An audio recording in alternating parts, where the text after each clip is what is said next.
वालेकुम सलाम। मोहम्मद अयाज लच्छे भाईजान।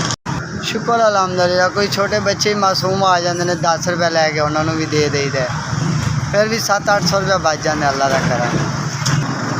ताज़ी रोज़ी करते हैं। किराए का मकान है, शादबाग रहने हैं। बच्चे 4 बेटियां 1 बेटा, जिसे 2 बेटियां ब्याह 2 ब्याह वाली।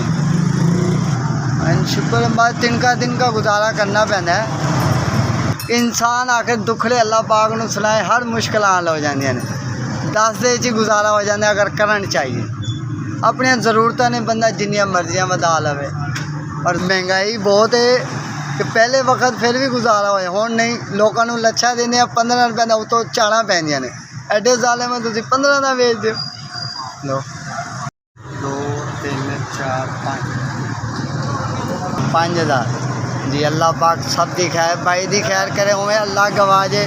सुबह दिल नाल ऐद करके निकलिया, मालिका थोड़ी परेशानी है, मालिक सबक बढ़ा देता है। बंदे साड़ी मदद के लिए अल्लाह पाक उन्होंने मुश्किल आसान करे। अल्लाह पाक उन्होंने दुख तकलीफ़ा दूर करे। आने वाला वक्त भी मालिक उन्होंने बच्चों की आल औलाद की मालिक खैर करे। उन्होंने साड़ी हेल्प की। बेशक अल्लाह पाक टेरो टेर रिजक दे जिन्होंने सानू 5 हज़ार दिता है। तो बाकी साड़ी ज़रूरत सी, कोई मालिक ने फरिश्ते ही भेज दिता है। निज़ाम चल SVS मेहरबानी।